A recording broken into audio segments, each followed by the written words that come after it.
Assalamualaikum warahmatullahi wabarakatuh. Saya Husnul Hayati Amir, perwakilan dari kelompok 7 akan membuka presentasi kita pada hari ini. Adapun pemateri dari kelompok saya yakni saya sendiri, Saudara Frederika Amelia, Ade Harnum, Hasriani Syarifuddin, dan Isra Devianti. Adapun materi yang akan kami presentasikan yakni materi keterampilan mengajar kelompok kecil.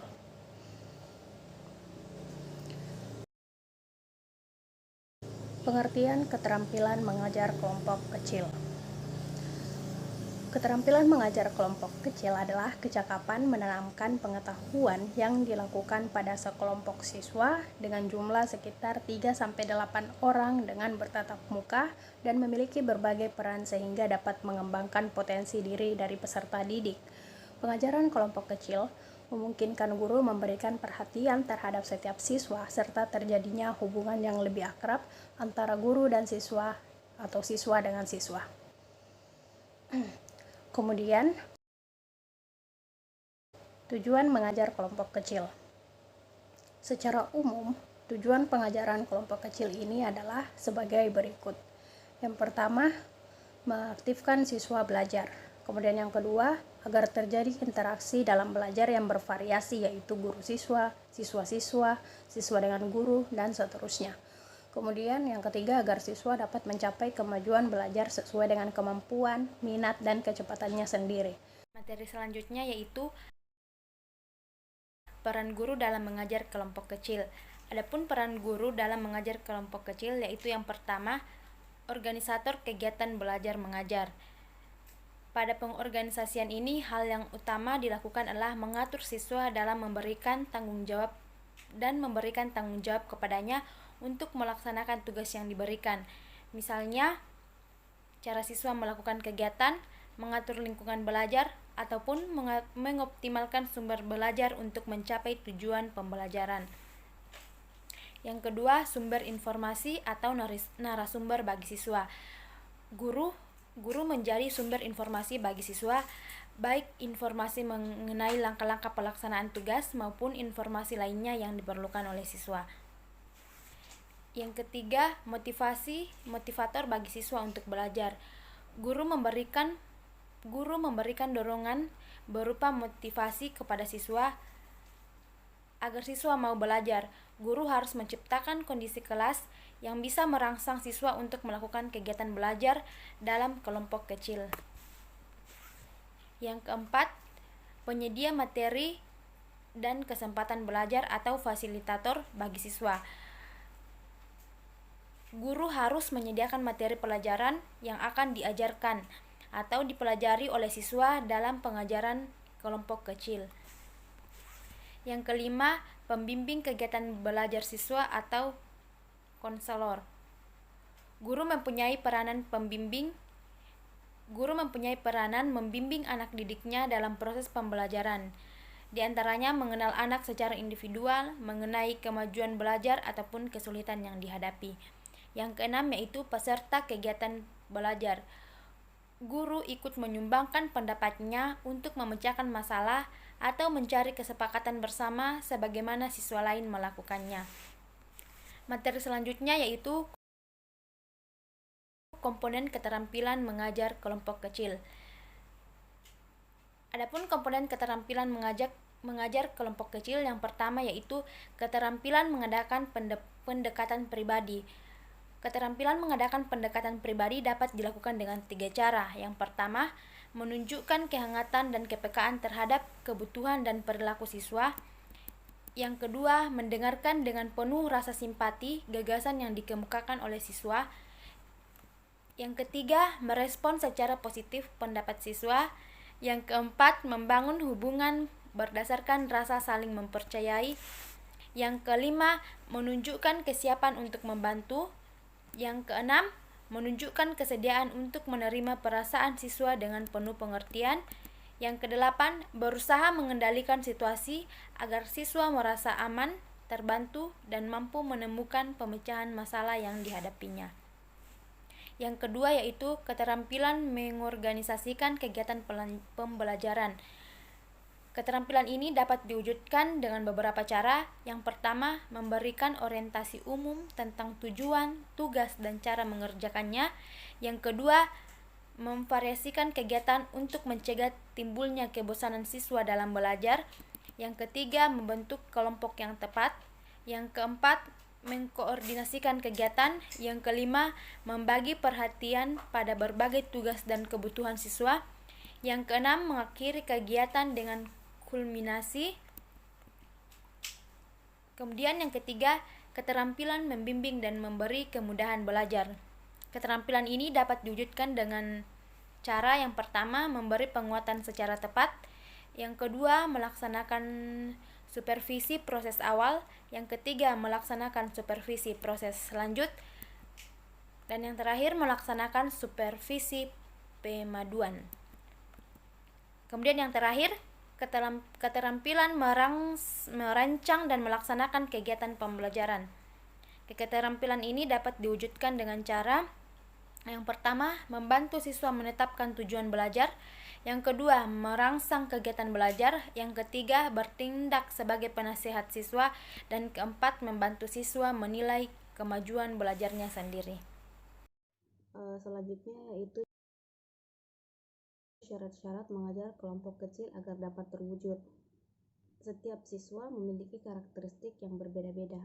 Oleh karena itu, kita memerlukan variasi untuk menanganinya. Jadi, pengajaran kelompok kecil ini dapat terwujud apabila terpenuhi 5 syarat tersebut. Pertama yaitu adanya hubungan yang baik dan akrab antara guru dengan siswa serta antara siswa dengan siswa. Kedua yaitu siswa belajar dengan kecepatan, kemampuan, cara, dan minat sendiri. Ketiga yaitu siswa mendapatkan bantuan sesuai dengan kebutuhannya. Syarat yang keempat yaitu siswa dilibatkan dalam perencanaan belajar, dan syarat yang kelima yaitu guru dapat memainkan berbagai peran. Selanjutnya yaitu prinsip-prinsip mengajar kelompok kecil. Jadi prinsip-prinsip mengajar kelompok kecil ini terbagi menjadi 4 prinsip, yaitu pertama, tidak semua topik dapat disajikan dalam format kelompok kecil. Kedua, lakukan pengajaran secara bertahap. Yang ketiga, pengorganisasian siswa, sumber atau materi, ruangan, dan waktu harus dilakukan dengan cermat. Prinsip yang keempat atau yang terakhir yaitu guru harus mengenal siswa secara pribadi. Baiklah teman-teman, selanjutnya saya akan menjelaskan materi selanjutnya yaitu hal-hal yang perlu diperhatikan dalam mengajar kelompok kecil. Nah, dalam mengajar kelompok kecil dan perorangan harus memperhatikan hal-hal sebagai berikut. Yang pertama yaitu pembelajaran dilakukan berdasarkan perbedaan individu. Nah, cara ini membantu meningkatkan keterampilan sosial melalui belajar kelompok. Nah, cara yang kedua yaitu memperhatikan dan melayani kebutuhan siswa. Nah, misalnya jika ada siswa yang tidak mampu membeli buku paket, sebaiknya guru meminta siswa lainnya untuk bersedia bersama-sama, atau bisa juga pihak sekolah yang menyediakan atau memberikan pinjaman. Nah, cara yang ketiga yaitu mengupayakan proses belajar mengajar yang aktif dan efektif. Nah, misalnya setelah guru memberikan tugas diskusi, setelah guru memberikan tugas diskusi kelompok, guru harus selalu mengawasi jalannya diskusi dan juga membantu atau membimbing siswa yang membutuhkan saat mengalami kesulitan. Nah, yang keempat yaitu merangsang tumbuh kembangnya kemampuan optimal siswa. Nah, tugas guru tidak hanya mengajar saja, akan tetapi tugas guru pada dasarnya adalah membantu tumbuh kembang siswa secara optimal, baik aspek intelektual, aspek moral, aspek sosial, maupun aspek fisik. Nah, cara yang kelima yaitu pergeseran dari pengajaran klasikal ke pengajaran kelompok dan perseorangan. Nah, pergeseran dari pengajaran ini misalnya jika siswa diminta memahami teori, konsep maupun prinsip sumber daya alam atau SDA, maka akan efektif jika pembelajarannya dilakukan dengan cara klasikal. Sedangkan jika siswa diminta untuk membuktikan sifat-sisifat konduktor, konduksi, dan radiasi melalui eksperimen, sebaliknya dilakukan secara kelompok kecil atau perorangan. Nah, selanjutnya yaitu langkah-langkah pengajaran kelompok kecil dan perorangan. Langkah-langkah pengajaran kelompok kecil dan perorangan ini misalnya siswa yang memiliki kesulitan soal matematika perjumlahan, guru perlu memberikan bimbingan perseorangan. Nah, cara selanjutnya yaitu menggunakan berbagai variasi dan pengorganisasiannya. Baiklah teman-teman, saya akan melanjutkan materi selanjutnya, yaitu pola penggunaan pengajaran kelompok kecil dan perorangan dalam kelas. Nah, ada 4 pola pengorganisasian yang bervariasi dalam melaksanakan pengajaran kelompok kecil dan perorangan. Di antara lain yang pertama yaitu pola kelompok besar, kelompok kecil, perorangan, kelas besar. Nah, dalam pola ini kegiatan belajar mengajar di kelas dimulai dengan pertemuan klasikal atau biasa disebut dengan kelas besar. Nah, untuk memberikan informasi umum yang diperlukan siswa untuk mengikuti kegiatan belajar mengajar. Informasi yang diberikan kepada siswa biasanya antara lain yaitu pokok bahasan yang akan dipelajari, yang kedua tugas-tugas yang akan dikerjakan, yang ketiga langkah-langkah untuk menyelesaikan tugas, dan yang keempat informasi lain yang diperlukan. Nah, pola yang kedua yaitu kelas besar, kelompok kecil, kelas besar. Nah, dalam pola ini, pertama siswa mengikuti penjelasan secara klasikal mengenai pokok-pokok bahasan yang akan dipelajari, tugas-tugas yang akan dikerjakan, serta langkah-langkah dalam melaksanakan tugas tersebut. Nah, kedua, siswa diminta untuk bekerja dalam kelompok-kelompok kecil untuk mengerjakan tugas-tugas yang diberikan oleh guru. Kemudian, siswa diminta melaporkan hasil-hasil yang diperoleh dari pengetahuan dalam kelompok kecil dalam kelas, atau biasa disebut dengan laporan secara klasikal. Nah, pola yang ketiga yaitu kelas besar, perorangan, kelompok kecil, dan kelas besar.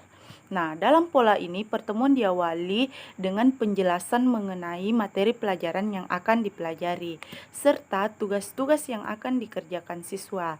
Setelah mengikuti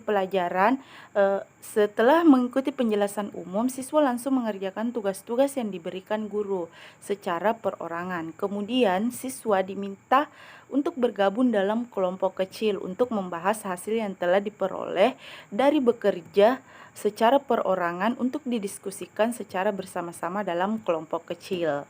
Nah, adapun pola yang keempat yaitu kelas besar, perorangan, kelas besar. Nah, dalam pola ini proses belajar mengajar dimulai dengan pemberian penjelasan umum kepada siswa mengenai materi-materi yang akan dipelajari serta tugas-tugas yang akan dikerjakan oleh siswa. Selain itu, siswa diminta bekerja secara perorangan untuk melaksanakan tugas yang diberikan oleh guru. Cara selanjutnya yaitu menggunakan berbagai variasi dan pengorganisasiannya. Menggunakan variasi dan pengorganisasiannya ini misalnya siswa diminta memilih sendiri kelompok belajarnya. Bisa juga siswa ditawarkan untuk memilih sumber belajar yang diinginkan saat kegiatan pembelajaran. Nah, itulah tadi hal-hal yang perlu diperhatikan dalam mengajar kelompok kecil. Nah, selanjutnya mengenai kelebihan dan kelemahan dalam keterampilan mengajar kelompok kecil. Kelebihan yang pertama yaitu dalam proses mengajar ini memungkinkan penyerapan pelajaran pada setiap siswa dapat lebih maksimal. Yang kedua, guru dapat lebih mudah melakukan pendekatan pada setiap masing-masing siswa, sehingga guru dapat memahami karakter masing-masing siswa. Jadi, guru lebih mudah menentukan metode pembelajaran yang cocok untuk siswanya. Nah, adapun kelemahan dari keterampilan mengajar kelompok kecil yang pertama, pengembangan informasi kurang luas karena keterbatasan siswa. Yang kedua, kurangnya motivasi siswa dalam bersaing karena variasi karakter siswa yang terbatas. Yang ketiga, kurangnya jiwa sosial pada siswa. Nah, mungkin cukup sekian presentasi dari kelompok kami. Saya dapat menyimpulkan bahwa keterampilan mengajar kelompok kecil diperlukan ketika jumlah siswa sangat terbatas, misalnya 3-8 orang. Nah, sehingga dalam hal ini guru berperan sebagai organisator kegiatan pembelajaran, narasumber, motivator siswa, fasilitator atau penyedia materi dan kesempatan belajar, konselor, sekaligus sebagai peserta kegiatan yang memiliki hak dan kewajiban yang sama dengan peserta lain. Mungkin cukup sekian dari saya. Saya menutup presentasi kali ini dengan mengucapkan wassalamualaikum warahmatullahi wabarakatuh.